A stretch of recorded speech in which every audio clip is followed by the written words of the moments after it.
With just a few days to go until the US midterm elections, Republican candidate for Arizona governor, Kari Lake, took the media on tour of the state's border with Mexico. I no longer want Arizona to be overrun with drugs and have the cartels controlling this border. This is our border. This is Arizona's border.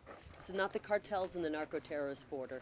And starting in January of 2023, we're taking this border back. Joining her was Republican candidate for US Senate, Blake Masters, along with sheriffs and Dannels. And we will build that wall. We will build the wall, and they're going to have to stop us from building the wall. And we're going to take a lot of different approaches. Like what?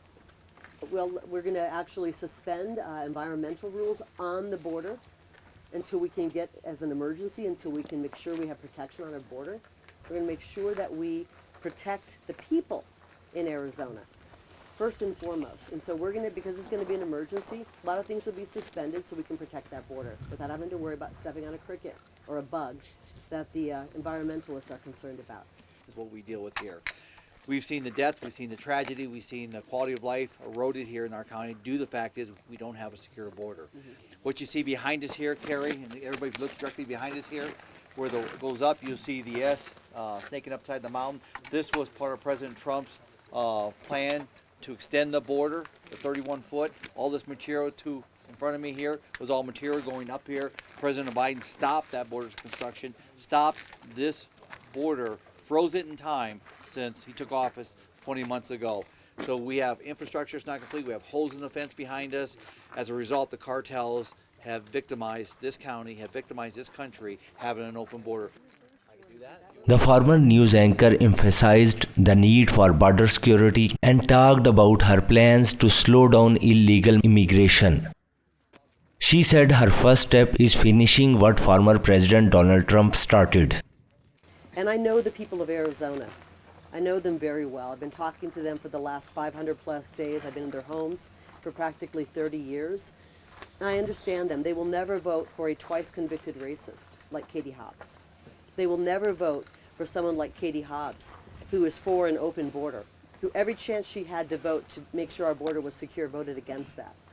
They'll never vote for someone like Katie Hobbs, who found it a priority to sponsor legislation to introduce sex education in kindergarten.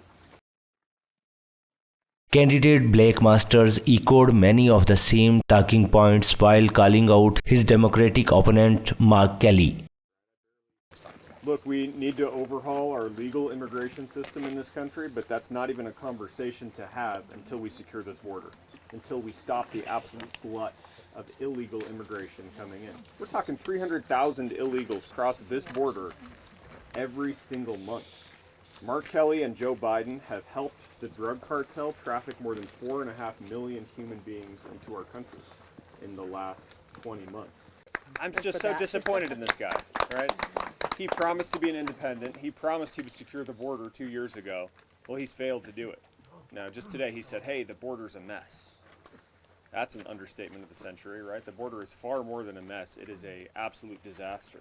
Sometimes Mark Kelly stood idly by while Joe Biden and Mayorkas surrendered our sovereignty. Sometimes he was an active participant. But I'm not going to vote for a single thing that Biden wants.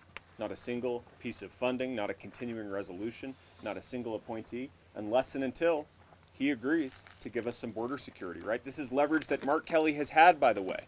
For the last 2 years, Mark Kelly has been vote number 50, that tie-breaking vote in the U.S. Senate. The first thing we do is secure the border. We want to talk about exactly how many legal immigrants we should take every year, who should we give a green card to, what country should they be from, what skills should they have, right? I think that's an appropriate debate to have on the floor of the United States Senate. And we'll get there. But I won't even entertain that until we secure the border.